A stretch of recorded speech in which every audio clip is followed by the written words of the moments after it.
Sir, this isn't a public museum. These aircraft cost more than most houses. Security will escort you out unless you have legitimate business here.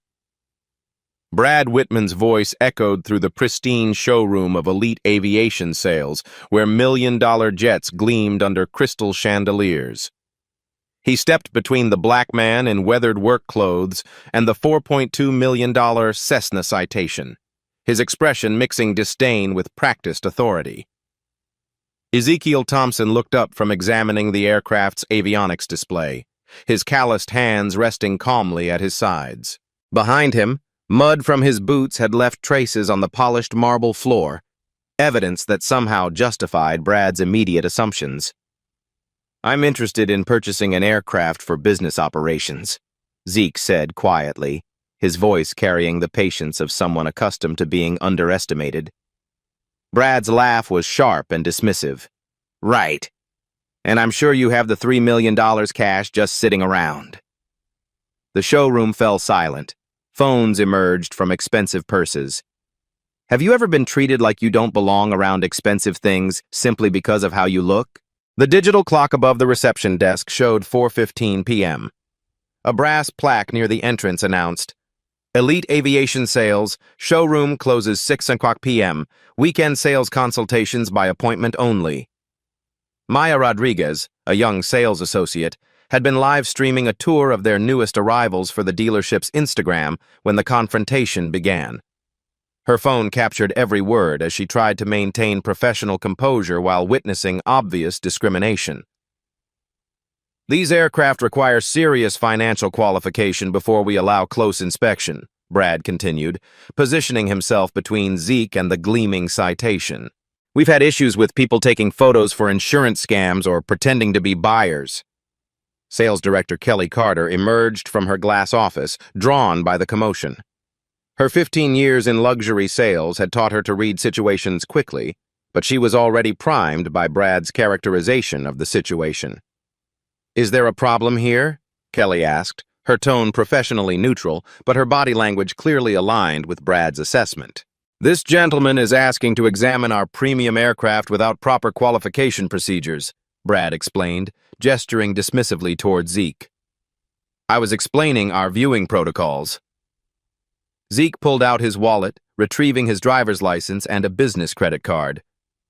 "I'm willing to provide identification and demonstrate purchasing capability."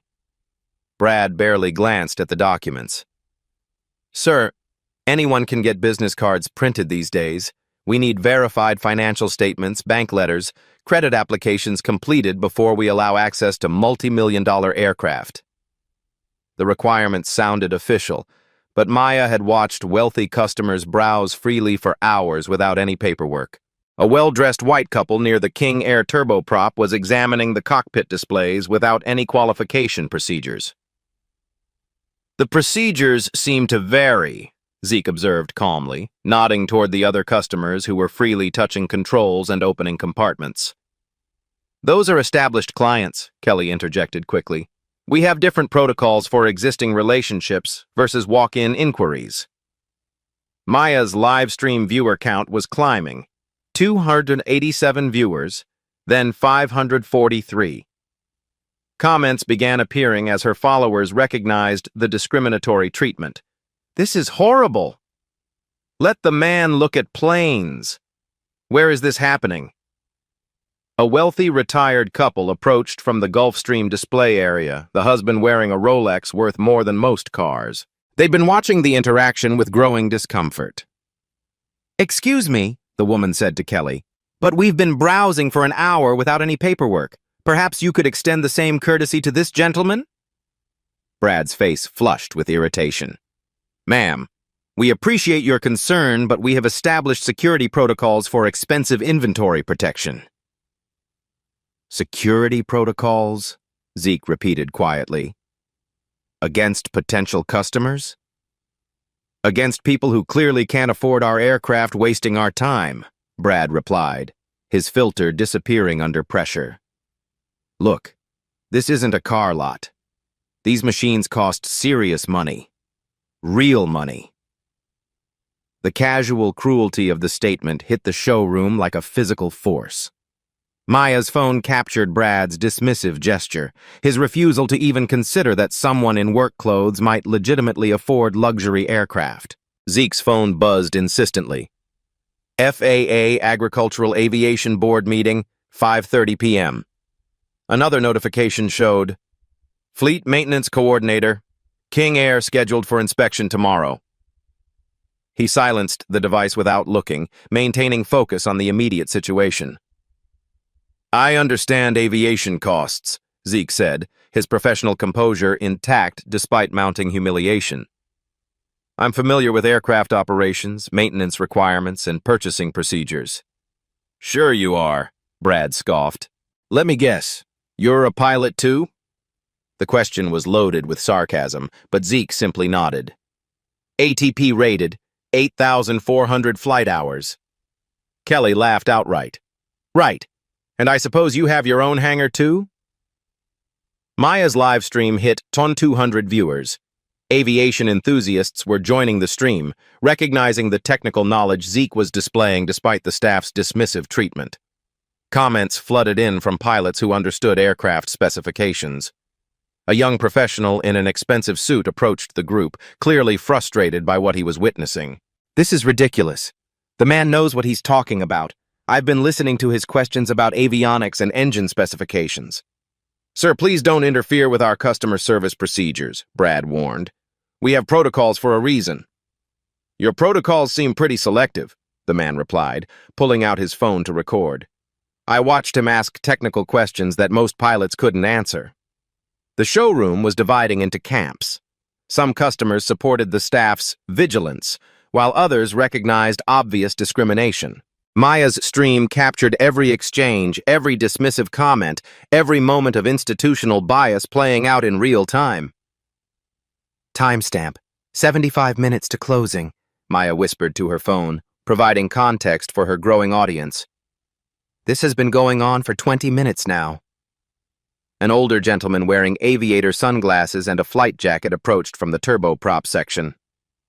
Son, I couldn't help overhearing your conversation about King Air specifications. You seem to know those aircraft pretty well. I've flown them extensively, Zeke replied. Reliable aircraft for agricultural operations. Agricultural operations? Brad interrupted with theatrical surprise. Oh, so now you're a crop duster? That's rich. The dismissive comment revealed Brad's complete ignorance of agricultural aviation. A multi-billion-dollar industry requiring sophisticated aircraft and highly skilled pilots. But his prejudice prevented him from recognizing expertise that didn't match his visual expectations. Kelly checked her watch nervously. Weekend sales numbers were scrutinized by corporate, and this confrontation was consuming valuable selling time while creating a public relations nightmare. Sir, perhaps we could schedule an appointment for next week when you've had time to prepare proper documentation, she suggested, trying to end the embarrassing scene. I'm prepared today, Zeke replied. I have time now to discuss aircraft options for fleet expansion. Fleet expansion? Brad's laughter was loud enough to carry across the showroom. What fleet? Your imaginary crop dusting empire?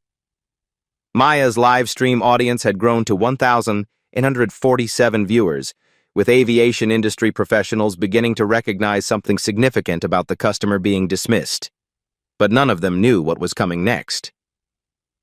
The digital display shifted to 4:45 p.m. as regional sales manager Dave Sullivan's black BMW pulled into the executive parking space outside.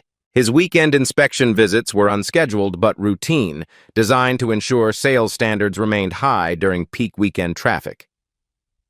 60 minutes to close. Weekend sales performance under corporate review, announced the overhead speaker, a reminder that monthly targets were being scrutinized by headquarters.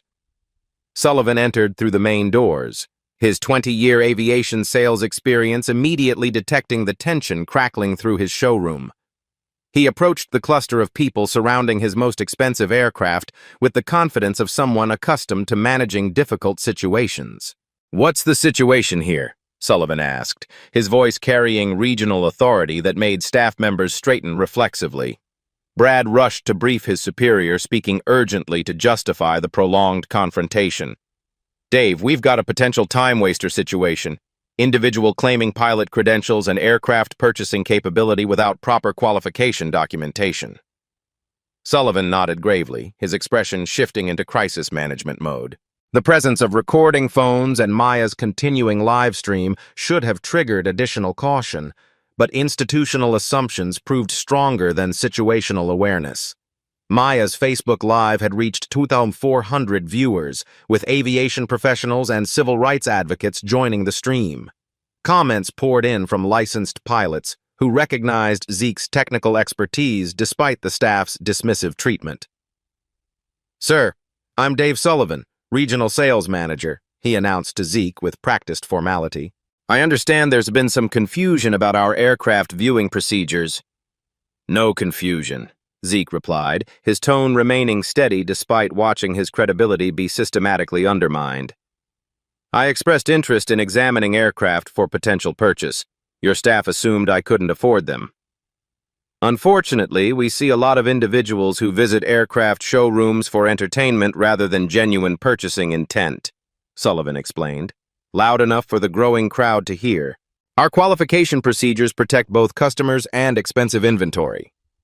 Security Chief Tony Martinez arrived through the service entrance, his presence adding another layer of institutional pressure to what should have been a routine sales interaction. His radio crackled with updates from the control center monitoring via security cameras. "Chief Martinez, we may need assistance managing this situation," Sullivan announced, escalating the confrontation into potential security territory. Tony approached carefully, his 10 years in aviation security recognizing the complexity of customer disputes involving expensive aircraft. "What's the nature of the problem?" "Customer claims pilot credentials and purchasing capability without supporting documentation," Brad explained, his confidence bolstered by supervisory support. "Possible insurance investigation or competitor intelligence gathering." The accusations were becoming more elaborate and damaging. Maya's live stream captured the systematic character assassination of a customer whose only crime was not looking wealthy enough for luxury aviation sales. Dr. Patricia Williams, a successful surgeon browsing the Gulfstream section with her husband, approached the group with visible frustration. "Excuse me, but I've been listening to this gentleman's questions. He demonstrates more aviation knowledge than most pilots I know." "Ma'am, we appreciate your observation," Sullivan replied diplomatically, "but we have established procedures for high-value transactions that require proper verification." "What verification?" Dr. Williams challenged. "You didn't ask us for any documentation, and we've been here 90 minutes examining aircraft worth $15 million. The contrast was stark and undeniable. Wealthy-appearing customers browsed freely while Zeke faced interrogation for showing identical interest in less expensive aircraft. "Different circumstances require different approaches," Kelly interjected weakly, recognizing the logical inconsistency, but unable to abandon the discriminatory position. Maya's live stream hit 3,800 viewers. Aviation industry publications were beginning to monitor the stream, recognizing potential discrimination issues that could affect the broader industry's reputation. A group of young pilots training at the nearby flight school had gathered outside the showroom windows, drawn by social media posts about the confrontation. Their presence added external pressure to an already volatile situation. "Corporate monitoring shows elevated security concerns," Sullivan announced, checking his phone for updates from headquarters. "We need to resolve this situation quickly and professionally." Zeke pulled out his phone, scrolling past urgent notifications. "Fleet maintenance reminder, 6 p.m. Insurance inspection scheduled Monday. Agricultural aviation conference call, Tuesday, 8 a.m. The messages revealed extensive aviation involvement, but he chose not to display them. "Sir, we're going to need you to provide comprehensive documentation or conclude your visit," Sullivan announced formally. "Our security protocols require proper qualification for continued aircraft access." "I provided identification and expressed genuine purchasing interest," Zeke replied. "What additional documentation do you require?" "Financial statements, bank references, credit applications, proof of insurance capability," Brad listed eagerly. "Standard procedures for serious aircraft transactions." The requirements were deliberately burdensome, designed to eliminate rather than accommodate potential customers who didn't fit visual stereotypes. Tony Martinez stepped closer, his security training creating a subtle but unmistakable intimidation presence. "Sir, we need to cooperate with staff requests, or we'll have to ask you to leave the premises." The threat escalated beyond customer service into potential trespass territory. Maya's phone captured the exact moment when browsing became criminalized based solely on appearance and assumptions. "Timestamp 45 minutes to close," Maya whispered to her stream. "This has been going on for 40 minutes. Corporate should be watching this." The corporate was indeed watching. Vice President Lisa Park had been monitoring the security feeds from headquarters, recognizing the developing public relations disaster but hesitant to intervene in regional management decisions. A wealthy rancher from the turboprop section approached the confrontation, his weathered appearance contrasting sharply with his obvious affluence. "Son, I've been listening to your questions about King Air performance specifications. You sound like someone who's actually flown them professionally." "I have extensive experience with King Air operations," Zeke replied calmly. "What kind of operations?" Sullivan challenged, his skepticism obvious. "Agricultural applications primarily, crop protection, aerial surveying, livestock management support."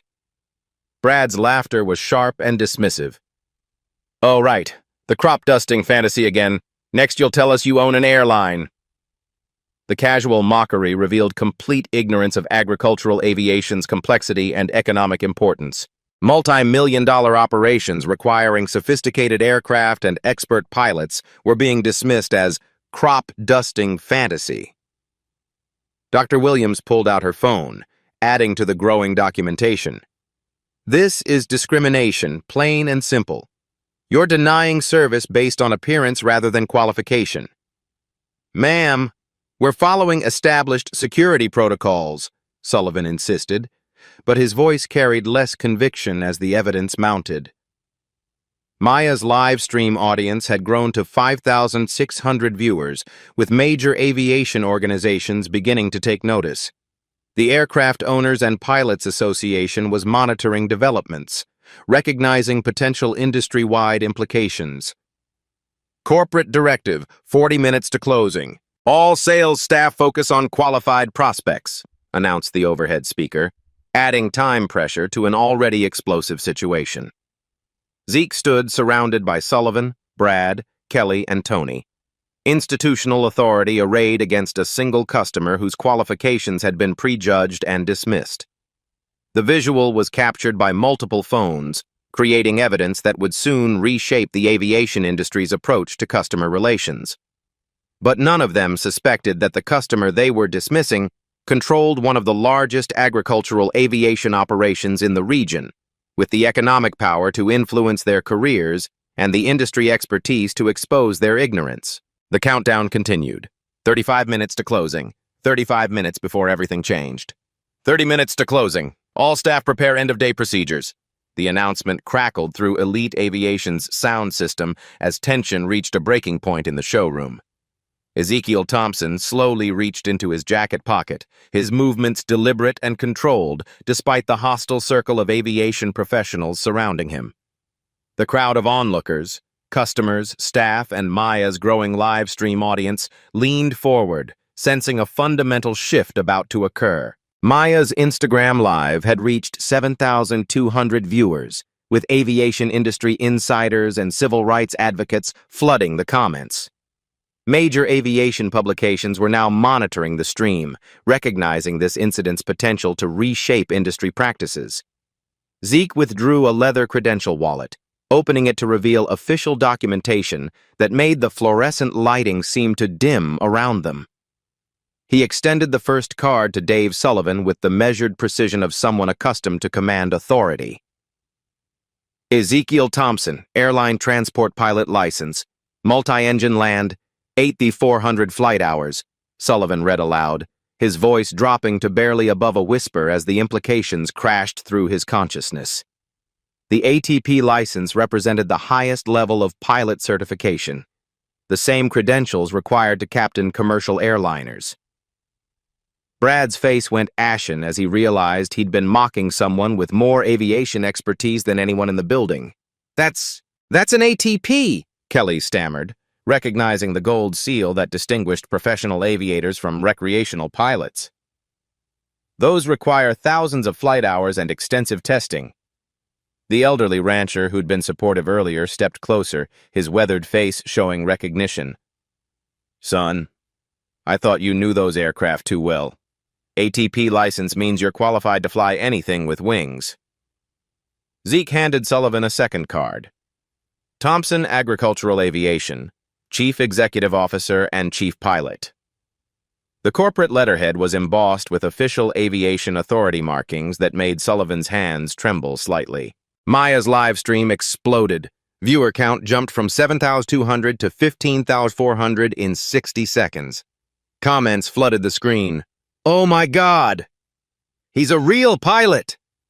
They're all fired! Aviation professionals worldwide were sharing the stream, recognizing the magnitude of what was unfolding.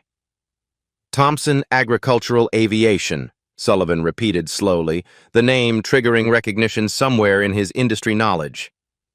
I think I've heard that name.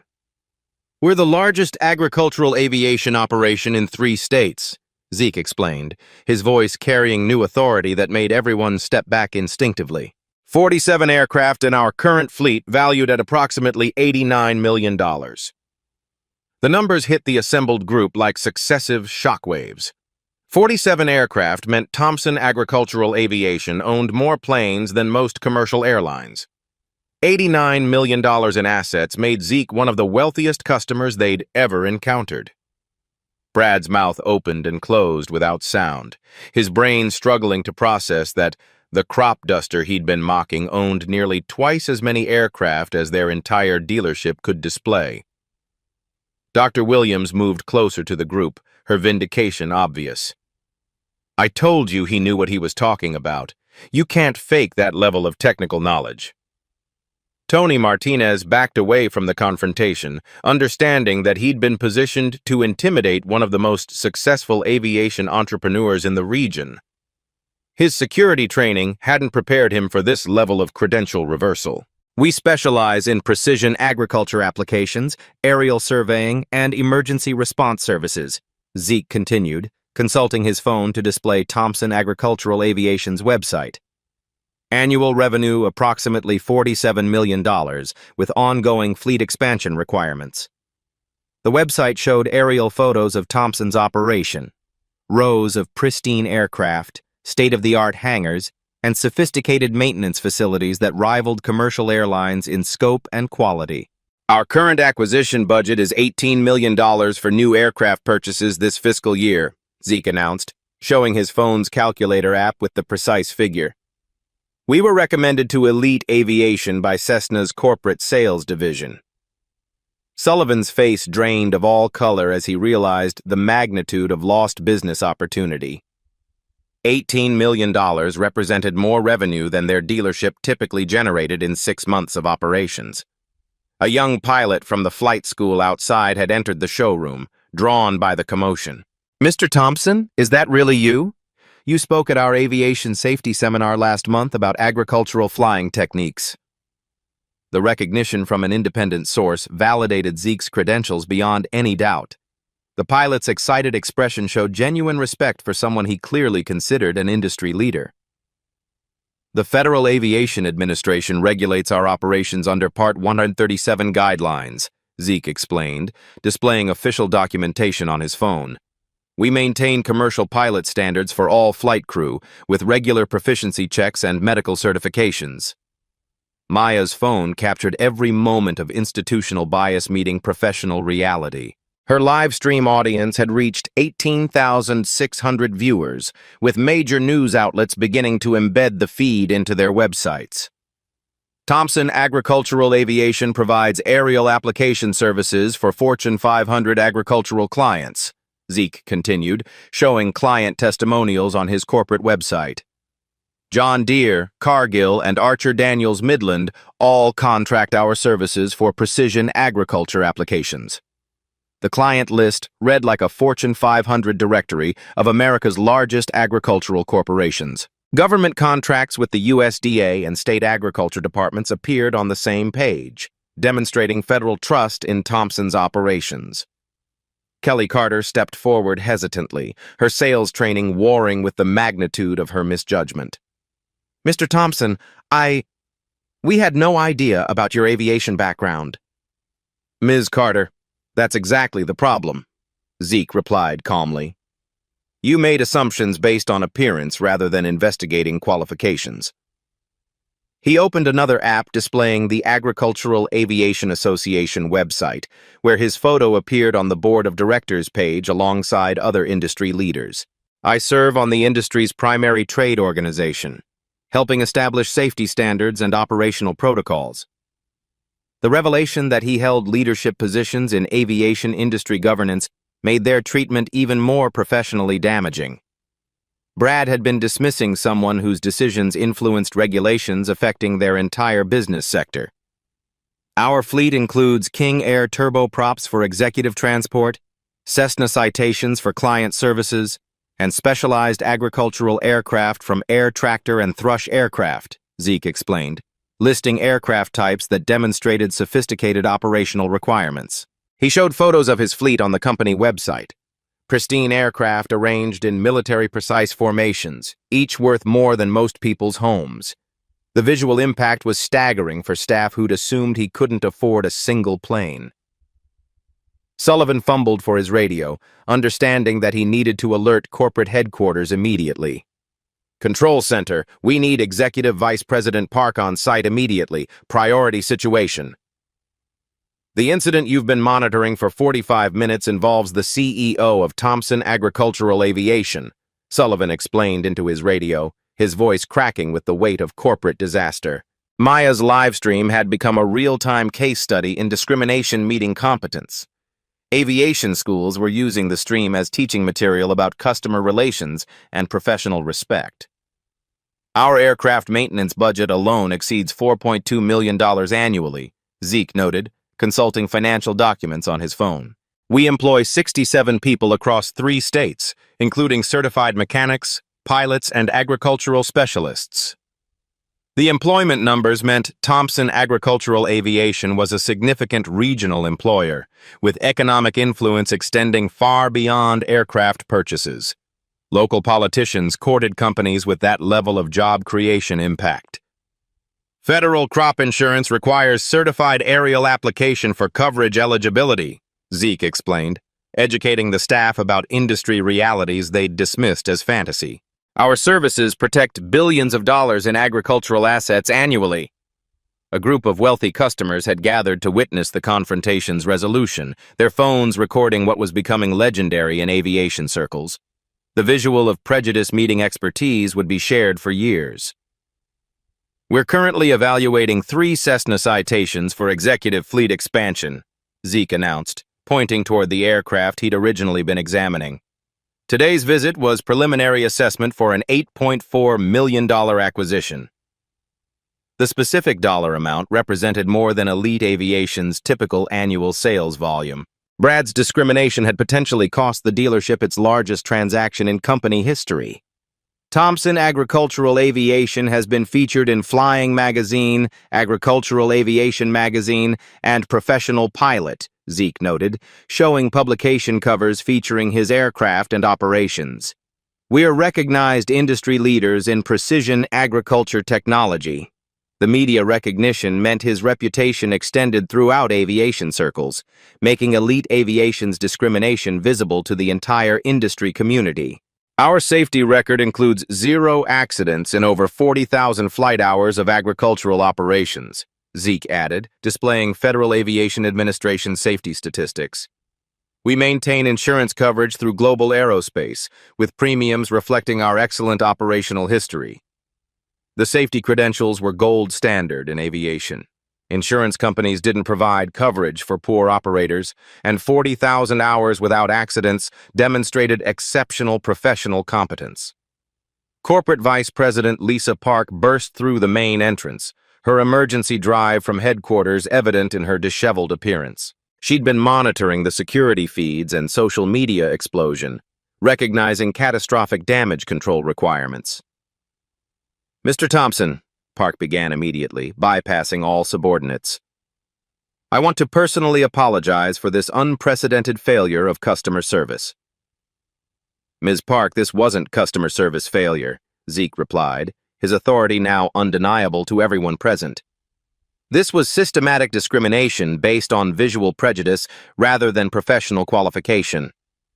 Maya's livestream audience had reached 24,000 viewers, with international aviation organizations monitoring developments. The contrast between Zeke's actual credentials and his treatment was becoming a viral case study in institutional bias. Customers throughout the showroom began applauding spontaneously, recognizing extraordinary qualifications that had been systematically dismissed. The sound built from scattered claps to thunderous ovation as witnesses celebrated competence over prejudice. "Ladies and gentlemen," Zeke announced to the crowd and cameras, "this concludes an unfortunate demonstration of how assumptions can blind institutions to opportunity." Brad Whitman, Dave Sullivan, and Kelly Carter stood frozen like exhibits in an aviation museum. Discrimination in the digital age. Their careers in aircraft sales were effectively over, but the broader implications were just beginning. The quiet revelation had been live-streamed to tens of thousands, creating evidence that would reshape aviation industry approaches to customer relations and professional respect.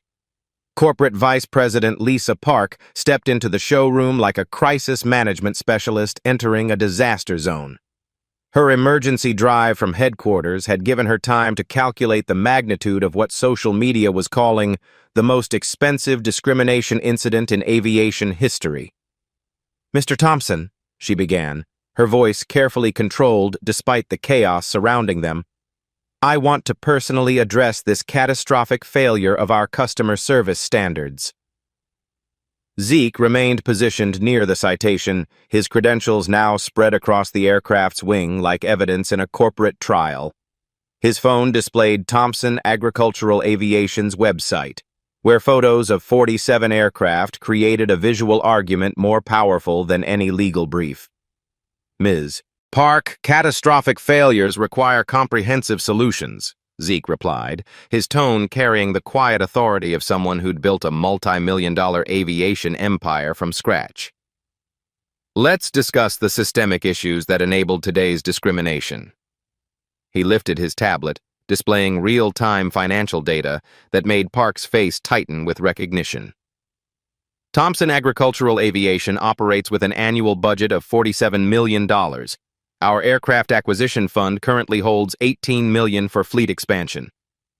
Maya's live stream had reached 31,000 viewers, with major aviation industry publications providing live coverage of the unprecedented corporate accountability moment. Comments poured in from pilots, aircraft manufacturers, and aviation business leaders worldwide. "Our comprehensive market analysis shows troubling patterns in luxury aviation sales," Zeke continued, consulting documents that Park recognized as sophisticated industry research. "Customer treatment varies dramatically based on demographic assumptions rather than financial qualification."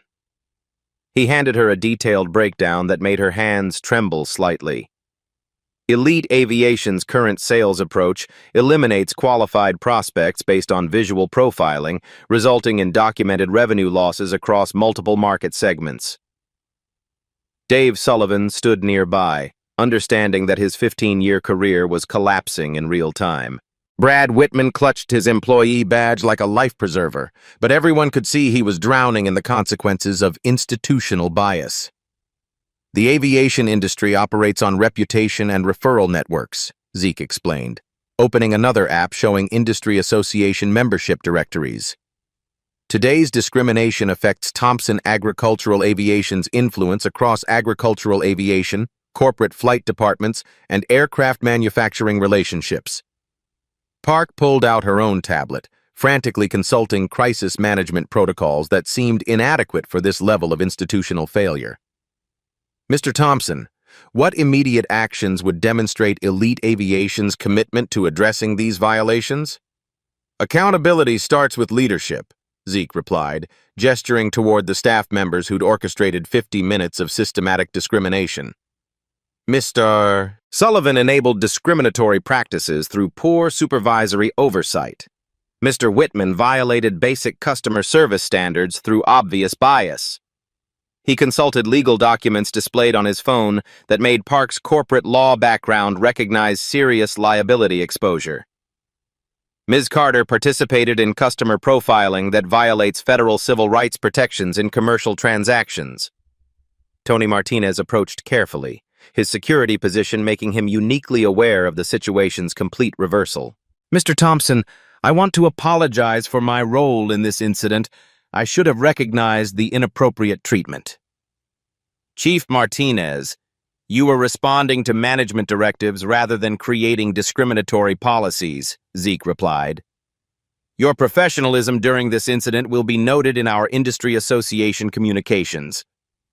The distinction between following orders and creating bias was important for aviation security professionals watching the live stream. Martinez's conduct would become a case study in appropriate response to management discrimination. Federal Aviation Administration diversity initiatives require commercial aviation businesses to demonstrate inclusive practices, Zeke continued, showing official FAA correspondence on his phone. Today's documented discrimination could trigger regulatory review of Elite Aviation's business practices. The federal implications terrified Park. FAA investigations could scrutinize every aspect of aircraft sales operations, potentially affecting their dealer certifications and manufacturer relationships. Our industry influence extends through the Aircraft Owners and Pilots Association, National Business Aviation Association, and Agricultural Aviation Association, Zeke explained, displaying board membership credentials. Tonight's incident will be discussed at upcoming industry conferences. The threat wasn't subtle. Aviation industry conferences attracted thousands of potential customers, and discrimination stories spread rapidly through professional networks that valued competence over prejudice. Thompson Agricultural Aviation maintains vendor relationships with Cessna, King Air, and Gulfstream manufacturers, Zeke noted, showing correspondence from aircraft companies. Today's treatment reflects poorly on Elite Aviation's dealer network standing. Maya's camera captured the moment when Park realized the scope of potential manufacturer relationship damage. Aircraft companies didn't tolerate dealers who discriminated against qualified customers. The luxury aviation market represents $4.8 billion annually, Zeke observed, consulting industry statistics. Discriminatory practices eliminate significant customer segments while creating legal liability exposure. He showed real-time social media analytics displaying #performance. #Elite Aviation Discrimination had reached 180,000 mentions across platforms, with 91% negative sentiment toward the dealership. Our economic impact extends beyond aircraft purchases, Zeke continued, displaying Thompson Agricultural Aviation's vendor network. Annual spending on fuel, maintenance, insurance, and services exceeds $12 million regionally. The economic influence meant Thompson's business relationships affected multiple aviation service providers, who would hear about Elite Aviation's discriminatory treatment. Federal Equal Credit Opportunity Act protections extend to commercial aircraft financing, Zeke announced, pulling up legal statutes on his phone. Today's qualification bias violates federal anti-discrimination laws. Sullivan's phone was buzzing with calls from union representatives and legal advisors who'd seen the viral coverage. The legal exposure was mounting by the minute. News helicopters circled overhead, their cameras capturing aerial footage of the most documented aviation discrimination incident in industry history. The visual of corporate executives scrambling to contain damage from customer bias would become iconic. Elite Aviation's annual revenue depends heavily on repeat customers and referral business, Zeke observed, checking industry financial reports. Discrimination damages affect long-term customer relationship sustainability. Park consulted liability assessments on her tablet, calculating potential legal exposure that could devastate quarterly earnings and trigger manufacturer relationship reviews. Brad Whitman's discriminatory conduct represents pattern bias that likely affects other potential customers, Zeke noted, displaying recorded evidence from Maya's live stream. Federal civil rights violations require immediate corrective action. Brad finally found his voice, desperation cracking through his earlier arrogance. Mr. Thompson, I have a family and 20 years in aviation sales. I was just following security protocols. Show me the security protocol that authorizes discrimination based on customer appearance, Zeke challenged. Produce the training manual that instructs staff to assume financial inability based on clothing choices. The challenge hung unanswered because no such protocols existed in writing. Federal law prohibited exactly what Brad had been practicing for years. Kelly Carter's supervisory participation enabled systematic customer profiling, Zeke continued, consulting personnel records that demonstrated management failure. Her response escalated rather than corrected obvious bias. Maya's live stream had documented every moment of supervisory negligence, creating evidence that would be analyzed in discrimination training programs nationwide. Our timeline for comprehensive reform is non-negotiable, Zeke emphasized, consulting pre-prepared requirements that demonstrate extensive planning. Elite Aviation has 24 hours to present acceptable change proposals. He outlined demands with boardroom precision. Point 1. Immediate termination of employees involved in discriminatory conduct. Point 2. Comprehensive bias training for all customer-facing staff. Point 3. Customer service monitoring systems preventing future discrimination. Park's tablet showed the financial implications in real time. The reform costs were substantial, but the alternative, industry reputation destruction and legal liability, would be catastrophic. Point 4. Diverse hiring initiatives for sales and management positions, Zeke continued. Point 5. Partnership with aviation diversity organizations for ongoing discrimination prevention. The demands weren't punitive. They were corrective measures designed to prevent future incidents while demonstrating genuine commitment to inclusive customer service. Thompson Agricultural Aviation's industry relationships provide significant referral influence, Zeke observed, showing contact lists that included Fortune 500 aviation departments. Our response assessment determines future business recommendations. The referral threat was carefully calculated but devastating. Corporate flight departments relied on industry recommendations for aircraft purchases, and Thompson's influence could affect millions in potential sales. Ms. Park, this incident demonstrates that assumption-based customer service creates more problems than profit, Zeke concluded, his quiet authority more powerful than shouting or threats could ever be. The economic and reputation consequences would reshape Elite Aviation's approach to customer relations as they learned that competence came in many visual packages. Sullivan, Whitman, and Carter would never forget the day they discovered that discrimination carries a price tag measured in careers, industry standing, and professional reputation. 24 hours later, the Elite Aviation corporate conference room buzzed with urgent energy as emergency stakeholders gathered for damage control. CEO Janet Kim sat at the head of the mahogany table, reviewing overnight social media analytics that showed Thompson's live stream had reached 4.2 million views across all platforms. Ladies and gentlemen, Kim began, yesterday's discrimination incident has triggered immediate and comprehensive reforms to our customer service protocols. Maya's original Instagram Live had become the most watched aviation industry accountability video in social media history. The hashtag Thompson Aviation Reveal has sparked national conversations about assumption-based discrimination in luxury markets. Brad Whitman has been terminated effective immediately, Kim announced to the assembled regional managers.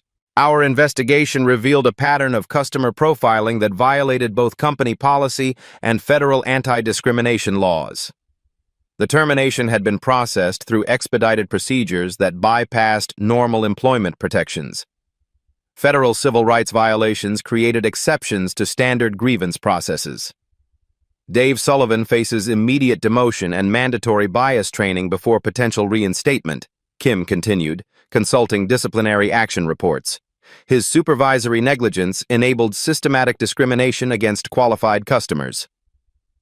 Sullivan's 15-year management career had effectively ended, his regional authority stripped pending comprehensive diversity education and probationary review.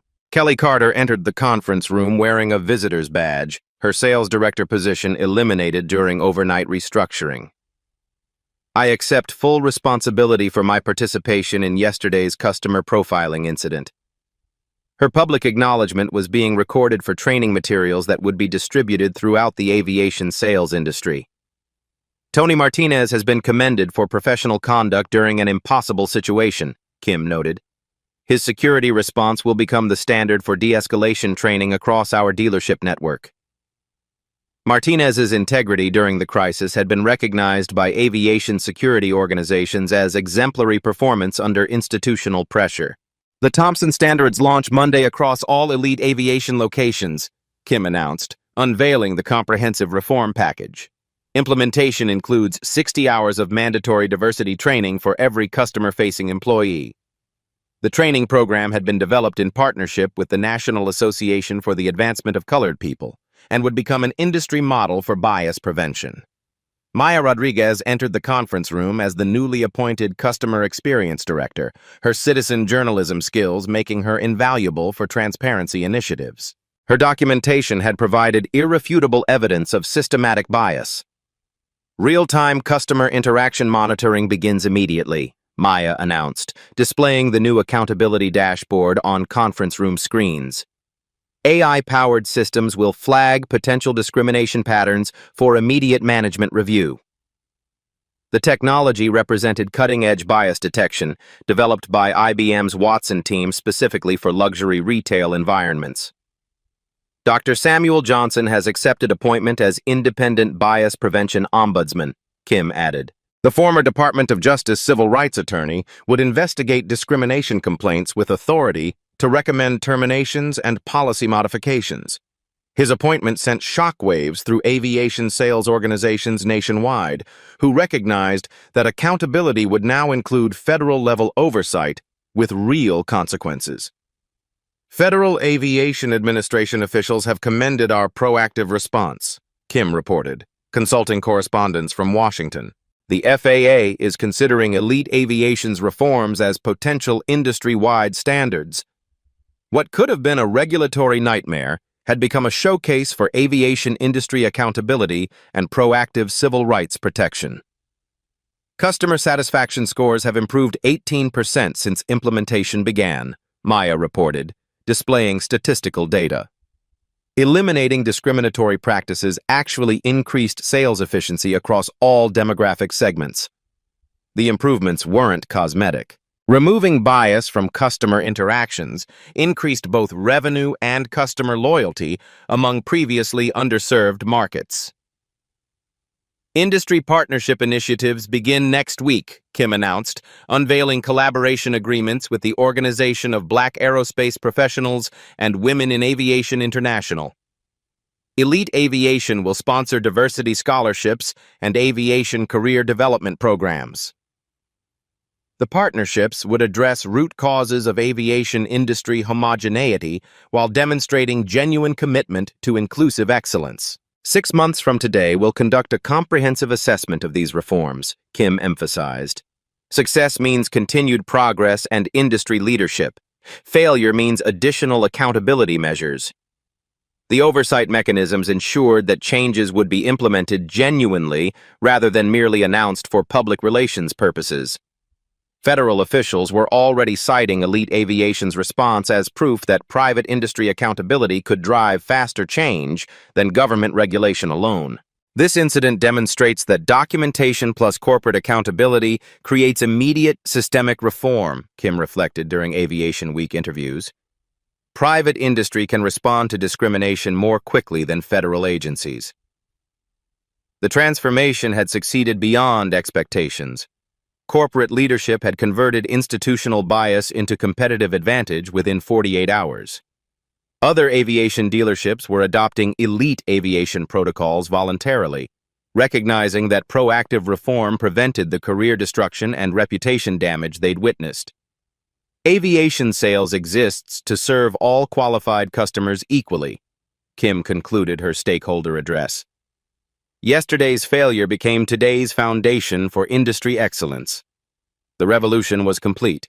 Discrimination had been replaced by accountability, bias with opportunity, and institutional prejudice with professional respect. Elite Aviation learned that serving all customers with dignity wasn't just morally imperative, it was financially essential for sustainable aviation business success. 1 year after the Elite Aviation incident, Ezekiel Thompson addressed the International Aviation Diversity Summit, representing a movement that had transformed aircraft sales protocols across 43 countries. Excellence recognizes no color barriers in aviation, he told delegates from 300-plus aviation companies worldwide. When we demanded accountability, we created standards that now protect pilots and aviation professionals globally. The numbers told an extraordinary story.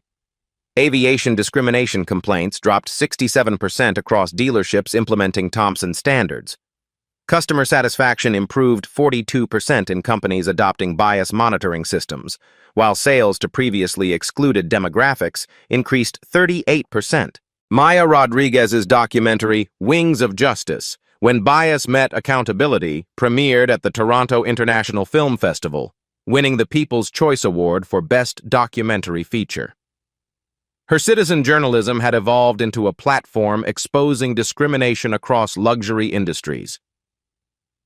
One Instagram live stream changed everything, Maya reflected in Aviation Week interviews.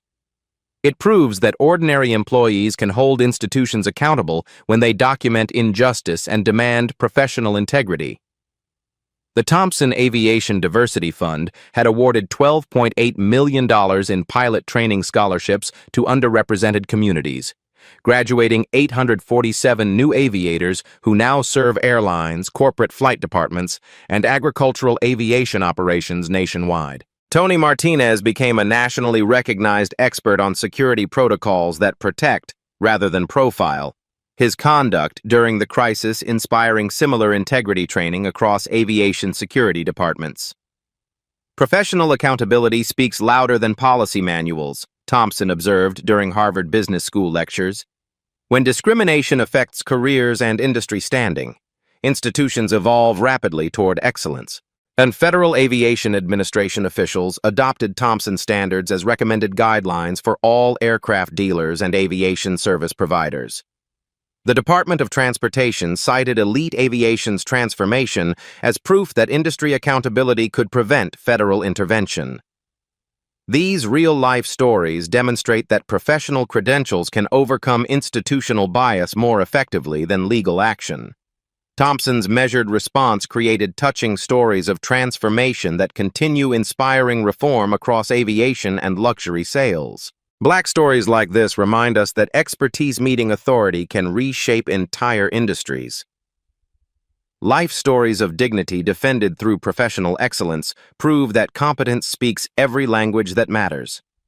Brad Whitman eventually completed comprehensive bias training and now works for a regional aircraft maintenance company, where he shares his experience as a cautionary tale about assumption-based customer service in aviation sales.